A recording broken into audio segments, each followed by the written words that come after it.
ಛೆ, ಏನಪ್ಪ ಇದು ಅಲಾರಾಮ್ ಬಡ್ಕೊಳ್ತಾ ಇದೆ. ನೆಮ್ಮದಿಯಾಗಿ ಮಲ್ಗೋಕ್ಕೂ ಬಿಡಲ್ಲ. ಹಾಳಾದ ಅಲಾರಾಮ್ ಯಾರಿಟ್ಟಿದ್ದು ಅಂತ ಹೇಳಿ ಆಫ್ ಮಾಡಿ ಮಲ್ಕೊಳ್ತಾನೆ ರಾಘವ್. ಆಫ್ಟರ್ ಫ್ಯೂ ಮಿನಿಟ್ಸ್, ಏನಿದು ಮನೆಯೊಳಗೆಲ್ಲ ಮಳೆ ಬರ್ತಿದೆ. ಮನೆಯೊಳಗೆ ಹೇಗೆ ಮಳೆ ನೀರು ಸುರಿಯೋಕ್ಕೆ ಸಾಧ್ಯ? ಎದ್ದೇಳೋ ದಂಡ್ಪಿಂಡ, ರಾತ್ರಿ ಅಷ್ಟು ಹೇಳಿದ್ರು ಕುಂಭಕರ್ಣನ್ ನಿದ್ರೆ ಮಾಡ್ತಿದ್ಯಲ್ಲ. ಹಾಂ ಹಾಂ, ಅಪ್ಪ ನೀನಾ ಅಂತ ಗಾಬರಿಯಿಂದ ಎದ್ದೇಳ್ತಾನೆ ರಾಘವ್. ಬೇಗ ಎದ್ದು ರೆಡಿ ಆಗೋ ರಾಘವ, ನೀನು ಈ ಥರ ಲೇಟ್ ಮಾಡ್ಕೊಂಡು ಹೊರಟ್ರೆ ಟ್ರೈನ್ ಮಿಸ್ ಆಗುತ್ತೆ ಅಷ್ಟೇ. ನೀನು ಅಂದ್ಕೊಂಡಿದ್ದ ಕೆಲಸ ಗೋವಿಂದ. ಪ್ಲೀಸ್ ಪಾ, ನೀನೇ ಆಟೋದಲ್ಲಿ ಬಿಟ್ಬಿಡ್ತೀಯಾ? ಏ ಇಲ್ಲ ಕಣೋ ರಾಘವ, ನನಗೆ ಬೇರೆ ಬಾಡಿಗೆ ಇದೆ. ನಾನು ನಿನ್ನೆನೇ ಒಪ್ಕೊಂಡ್ಬಿಟ್ಟಿದ್ದೀನಿ. ನಿನ್ನ ಫ್ರೆಂಡ್ನ ಬರೋಕ್ಕೆ ಹೇಳು, ಅವನ ಹತ್ರನೇ ಡ್ರಾಪ್ ಹಾಕಿಸ್ಕೊಬಿಡು. ಲತಾ, ತಿಂಡಿನ ಬಾಕ್ಸ್ಗೆ ಹಾಕ್ಬಿಡು, ನಾನು ಅಲ್ಲೇ ತಿಂದ್ಕೊಳ್ತೀನಿ. ಪ್ಯಾಸೆಂಜರ್ ಕಾಲ್ ಮಾಡ್ತಾ ಇದ್ದಾರೆ ಅಂತ ಅಲ್ಲಿಂದ ಹೋಗ್ತಾರೆ ರಾಘವ್ ತಂದೆ ಗಣೇಶ್. ಕಮಾನ್ Prem, pick the call.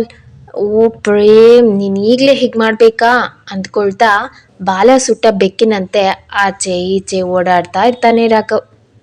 Hello, ಆ ಕಡೆಯಿಂದ ಪ್ರೇಮ್. ಹೇ ಪ್ರೇಮ್, ಕಾಲ್ ಪಿಕ್ ಮಾಡೋಕ್ಕೆ ಎಷ್ಟು ಹೊತ್ತು ತಗೊಳ್ತೀಯ ನೀನು? ಏನಾಯ್ತೋ, ಯಾಕೆ ಇಷ್ಟು ಅರ್ಜೆಂಟಲ್ಲಿ ಮಾತಾಡ್ತಿದ್ಯಾ? ರೈಲ್ವೆ ಸ್ಟೇಷನ್ಗೆ ರೀಚ್ ಆದ್ಯಾ? ಟ್ರೈನ್ ಸಿಕ್ತಾ? ಇಲ್ಲ ಕಣೋ, ನಾನಿನ್ನೂ ಮನೇಲೇ ಇದ್ದೀನೋ. ರೈಲ್ವೆ ಸ್ಟೇಷನ್ಗೆ ಬಿಡ್ತೀಯನೋ ಪ್ಲೀಸ್, ಬೇಗ ಬಾ, ನನಗೆ ಹೇಳೋಕ್ಕೆ ಈಗ ಟೈಮ್ ಇಲ್ಲ. ಅದಕ್ಕೇನೋ, ನಾನು ಈಗಲೇ ಬರ್ತೀನಿ ಅಂತ ಪ್ರೇಮ್ ಹೇಳ್ತಾ ಇರುವಾಗ ಫೋನ್ ಕಿತ್ಕೊಂಡು ಪ್ರೇಮ್ನ ಅಪ್ಪ ಬೈಯೋದಕ್ಕೆ ಶುರು ಮಾಡ್ತಾರೆ. ಏನಪ್ಪ ರಾಘವ, ನೀನಿಷ್ಟು ಕೇರ್ಲೆಸ್ ಆದರೆ ಹೇಗೆ?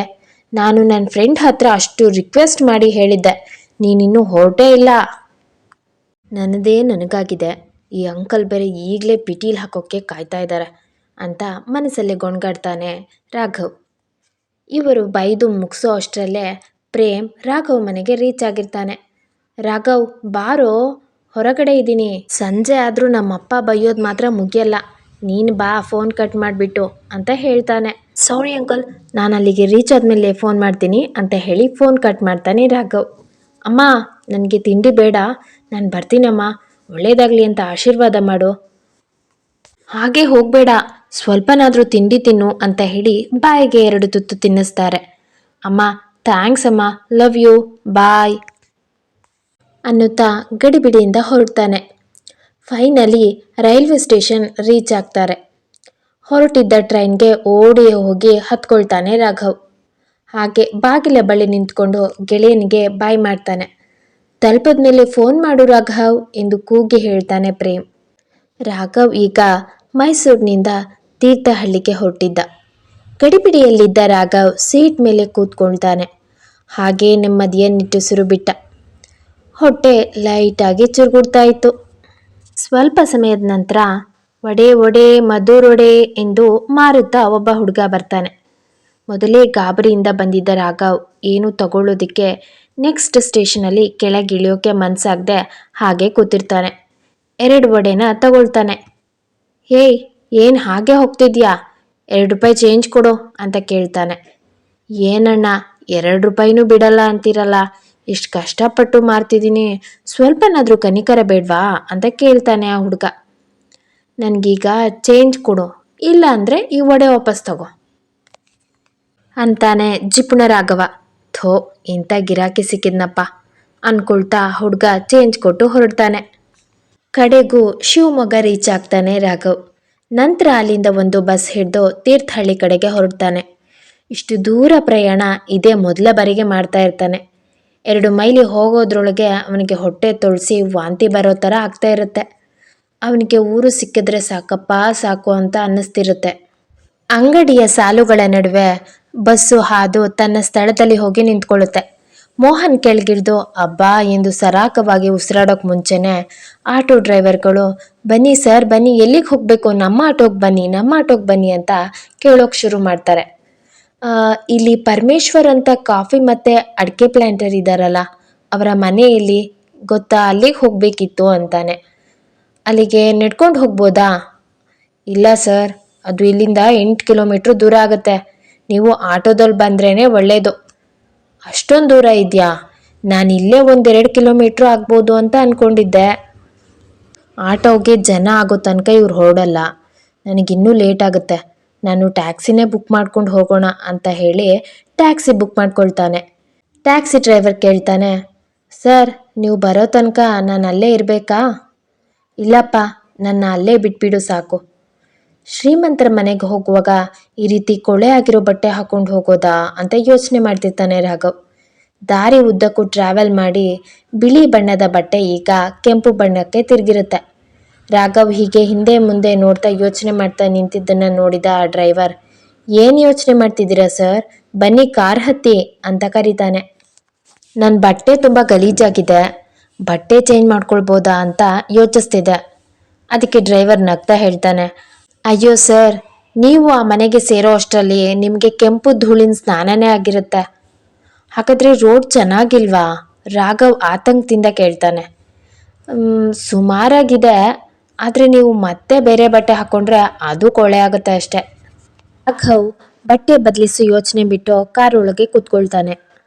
ಸ್ವಲ್ಪ ದೂರ ಹೋಗ್ತಿದ್ದ ಹಾಗೆ ಹಚ್ಚ ಹಸಿರಿನಿಂದ ತುಂಬಿದ ತೋಟಗಳ ಪರಿಚಯ ಮಾಡಿಕೊಡ್ತಾ ಹೋಗ್ತಾ ಇರ್ತಾನೆ ಡ್ರೈವರ್. ಆದರೆ ಮೊದಲೇ ಸುಸ್ತಾಗಿದ್ದ ರಾಘವ್ ಆ ವಿಷಯಗಳ ಮೇಲೆ ಆಸಕ್ತಿ ಬರಲಿಲ್ಲ. ಅವರು ನಿಮ್ಗೇನಾಗಬೇಕು ಸ್ವಾಮಿ, ನಿಮ್ಮ ಸಂಬಂಧಿಕರಾ ಅಂತ ಕೇಳ್ತಾನೆ ಡ್ರೈವರ್. ನನಗೇನೂ ಆಗಬೇಕಾಗಿಲ್ಲ, ಅವರಿಂದ ನನಗೆ ಸ್ವಲ್ಪ ಸಹಾಯ ಆಗಬೇಕಿತ್ತು. ನನ್ನ ಫ್ರೆಂಡ್ ತಂದೆ ಸ್ನೇಹಿತರಂತೆ ಅವರು ನನ್ನ ಕೈಗೆ ಒಂದು ಕಾಗದ ಬರ್ಕೊಟ್ಟಿದ್ದಾರೆ. ಮಾತನ್ನು ಅರ್ಧಕ್ಕೆ ನಿಲ್ಲಿಸಿ ಸೀಟಿಗೆ ಒರಗಿ ಕೂರ್ತಾನೆ ರಾಘವ್. ನಾನು ಅಂದ್ಕೊಂಡ ಕೆಲಸ ಈಡೇರಿದ್ರೆ ಎಷ್ಟು ಚೆನ್ನಾಗಿರುತ್ತೆ. ಹೈಯರ್ ಎಜುಕೇಷನ್ಗೆ ಅಮೇರಿಕಾ, ಸ್ಕಾಲರ್ಶಿಪ್ನಲ್ಲಿ ಸ್ಟಡೀಸ್ ಕಂಪ್ಲೀಟ್ ಮಾಡಿ ಇಂಡಿಯಾಗೆ ಬಂದರೆ ಕೈ ತುಂಬ ಸಂಬಳ, ರಾಯಲ್ ಲೈಫ್ ಲೀಡ್ ಮಾಡ್ಬೋದು ಅಂತ ತನ್ನ ಯೋಚನಾ ಲಹರಿಯಲ್ಲೇ ಮುಳುಗಿರ್ತಾನೆ. ನೋಡಿ ಸ್ವಾಮಿ, ಇಲ್ಲಿಂದಲೇ ಪರಮೇಶ್ವರ್ ಸಾಹೇಬ್ರ ತೋಟ ಪ್ರಾರಂಭ ಆಗುತ್ತೆ ಅಂತಾನೆ ಡ್ರೈವರ್. ರೂಪಾಯಿ ಚೆಲ್ಲಿ ಚಿನ್ನ ಬೆಳೀತಿದ್ದಾರೆ, ಅದರಿಂದಲೇ ಅವರು ಅಷ್ಟೊಂದು ಶ್ರೀಮಂತರಾಗಿರೋದು. ಊರವರೆಲ್ಲ ಮಾತಾಡ್ಕೊಳ್ತಾರೆ, ಯಾವನೋ ಮಂತ್ರವಾದಿ ಬಂದು ಮಂತ್ರ ಮಾಡಿಕೊಟ್ಟಿರೋದ್ರಿಂದಲೇ ಈ ರೀತಿ ಲಾಭ ಆಗ್ತಿದೆ ಅಂತ. ಡ್ರೈವರ್ ಮಾತು ಕೇಳಿ ರಾಘವ್ ನಗ್ತಾನೆ. ಯಾಕೆ ನಗ್ತೀರಾ? ನನ್ನ ಮಾತು ಮೇಲೆ ನಂಬಿಕೆ ಇಲ್ವಾ? ಏನಿಲ್ಲಪ್ಪ, ನನಗೆ ಜನಗಳ ನಂಬಿಕೆ ನೋಡಿ ನಗು ಬಂತು. ಸರಿಯಪ್ಪ, ಜನ ಇನ್ನೇನು ಹೇಳ್ತಾರೆ ಕೇಳ್ತಾನೆ ರಾಘವ್. ಡ್ರೈವರ್ ಉತ್ಸಾಹದಿಂದ ಮಾತನ್ನು ಮುಂದುವರಿಸ್ತಾನೆ. ದಣಿಗಳು ಮಂತ್ರವಾದಿಯಿಂದ ಕಲಿತ ವಿದ್ಯೆನ ತಮ್ಮ ಮಗಳಿಗೂ ಹೇಳ್ಕೊಟ್ಟಿದ್ದಾರಂತೆ. ಈಗ ಆ ಹುಡುಗಿನೂ ಅಂತ ಹೇಳ್ತಿರುವಾಗ ರಾಘವ್ ಮಧ್ಯ ಮಾತಾಡ್ತಾ, ಅದೇಕೆ, ಮಗನಿಗೂ ಎಲ್ಲ ಹೇಳ್ಕೊಡ್ಬೋದಿತ್ತಲ್ವಾ ಅಂತಾನೆ. ಮಗ ಇದ್ದಿದ್ರೆ ಮಗಳಿಗೆ ಯಾಕೆ ಹೇಳ್ಕೊಟ್ಟಿರೋರು? ಇರೋದು ಒಬ್ಬಳೇ ಮಗಳು, ಅವಳ ಮದುವೆ ಮಾಡ್ಕೊಳ್ಳೋ ಗಂಡು ತುಂಬ ಅದೃಷ್ಟ ಮಾಡಿದ್ದಾನೆ ಅಂತಾನೆ. ರಾಘವ್ ಕಿವಿ ನೆಟ್ಟಗಾಯಿತು. ಏನು ಇನ್ನೂ ಮದುವೆ ಆಗಿಲ್ವಾ? ಇಲ್ಲ, ಇಲ್ಲೇ ಸಿಟಿಗೆ ಕಾಲೇಜ್ಗೆ ಹೋಗ್ತಾ ಇದ್ರು, ಓದ್ ಮುಗೀತು ಅಂತ ಕಾಣುತ್ತೆ. ಈಗ ತೋಟದ ಕೆಲಸ ನೋಡಿಕೊಂಡು ಮನೇಲೇ ಇದ್ದಾರೆ. ಭವ್ಯ ಬಂಗಲೆಯ ಮುಂದೆ ಕಾರನ್ನು ತಂದು ನಿಲ್ಲಿಸ್ತಾನೆ ಡ್ರೈವರ್. 2-3 ಸರಿ ಹಾರನ್ ಮಾಡ್ತಾನೆ. ಹಾರನ್ ಸೌಂಡ್ ಕೇಳ್ತಿದ್ದ ಹಾಗೆ ಸುಮಾರು ವಯಸ್ಸಾಗಿದ್ದ ವ್ಯಕ್ತಿಯೊಬ್ಬರು ಹೊರಗೆ ಬಂದು ಮೇಲಿನ ಮೆಟ್ಲೆ ಮೇಲೆ ನಿಂತ್ಕೊಂಡು ಯಾರು ಅಂತ ಕೂಗ್ತಾರೆ. ಯಾರೋ ಸಿಟಿಯಿಂದ ದಣಿಗಳನ್ನ ಹುಡ್ಕೊಂಡು ಬಂದಿದ್ದಾರೆ ಅಂತಾನೆ ಡ್ರೈವರ್. ದಣಿಗಳು ಚಿಕ್ಕಮಂಗ್ಳೂರಿಗೆ ಹೋಗಿದ್ದಾರೆ. ಅವ್ರ ಮಾತನ್ನು ಕೇಳಿ ರಾಘವ್ಗೆ ನಿರಾಸೆ ಆಗುತ್ತೆ. ಇಷ್ಟು ಕಷ್ಟಪಟ್ಟು ಬಂದರೂ ನನ್ನ ಕೈಗೆ ಸಿಗಲಿಲ್ವಲ್ಲ, ನನ್ನ ಕೆಲಸ ಎಲ್ಲ ಹಾಳಾಯ್ತಲ್ಲ, ಛೇ ಅಂದ್ಕೊಳ್ತಾ ಇರ್ತಾನೆ. ಸರಿ, ಅಮ್ಮವರಾದರೂ ಇದ್ದಾರಾ? ಅಮ್ಮವರು ಹೋಗಿದ್ದಾರೆ, ಇಬ್ಬರೂ ಇಲ್ಲ, ಚಿಕ್ಕಮ್ಮವ್ರು ಇದ್ದಾರೆ, ಒಳಗೆ ಬನ್ನಿ ಅಂತ ಕೂಗ್ತಾರೆ. ಸರ್, ನಾನು ಬಂದ ಕೆಲಸ ಮುಗೀತು, ಅವ್ರ ಮಗಳಿದ್ದಾರಂತೆ, ನೀವು ಒಳಗೆ ಹೋಗಿ, ನಾನಿನ್ನು ಹೊರಡ್ತೀನಿ ಅಂತ ಹೇಳ್ತಾನೆ ಡ್ರೈವರ್. ಒಳಗೆ ಬಂದ ರಾಘವ್ ಕೇಳ್ತಾನೆ, ದನಿಗಳು ಇವತ್ತು ರಾತ್ರಿ ಒಳಗೆ ಬರ್ಬೋದಾ? ಯಾವುದೂ ಹೇಳೋಕ್ಕಾಗಲ್ಲ, ನೀವೇನು ಅಂಜಿಕೆ ಮಾಡ್ಕೋಬೇಡಿ, ನಮ್ಮ ಚಿಕ್ಕಮ್ಮವ್ರು ಇದ್ದಾರೆ ಅಂತಾರೆ ಕೆಲಸದವರು. ಯಾರೂ ಇಲ್ಲ ಅಂತಿದ್ದೀರಾ, ನಾನು ಉಳ್ಕೊಂಡ್ರೆ ಸರಿಯಾಗಲ್ಲ ಅಂತ ಅಳುಕುತ್ತಾ ಕೇಳ್ತಾನೆ ರಾಘವ್. ಚಿಕ್ಕಮ್ಮ ಅವರು ಒಬ್ಬರಿದ್ರೆ ಸಾಕು, ದಣಿಗಳು ಅಮ್ಮವರು ಇಬ್ಬರು ಇದ್ದ ಹಾಗೆ ನಮಗೆಲ್ಲ. ನೀವು ಬರೋ ವಿಷಯ ನಮಗೆ ಮೊದಲೇ ತಿಳಿದಿತ್ತು. ದಣಿಗಳು ಇಷ್ಟೊತ್ತವರೆಗೂ ನೋಡಿ ನೋಡಿ ಸಾಕಾಗಿ ಹೊರಟರು, ನೀವು ತಡ ಮಾಡ್ಕೊಂಡು ಬಂದ್ರಿ. ಅವನ ಲಗೇಜ್ ಬ್ಯಾಗ್ ಹಿಡಿದು ಗೆಸ್ಟ್ ರೂಮನ್ನು ತೋರಿಸ್ತಾರೆ. ಗೆಸ್ಟ್ ರೂಮ್ನ ಒಳಗೆ ಹೋಗ್ತಾನೆ ರಾಘವ್. ಏನು ಅಂಜಮ್ಮ, ಯಾರು ಬಂದಿದ್ದು? ಆ ಹುಡುಗಿಯ ಸುಮಧುರವಾದ ವಾಯ್ಸ್ ರಾಘವ್ಗೆ ಕೇಳಿಸುತ್ತೆ. ಕೈ ಬಳೆ, ಕಾಲ್ಗೆಜ್ಜೆ ಶಬ್ದ. ಆಕೆ ನೋಡೋಕೆ ಹೇಗಿರ್ಬೋದು? ಅವಳನ್ನು ನೋಡಬೇಕು ಅನ್ನೋ ಆಸೆ ಇದ್ರೂ ರೂಮ್ನಿಂದ ಆಚೆ ಬರೋ ಧೈರ್ಯ ರಾಘವ್ಗೆ ಬರಲಿಲ್ಲ.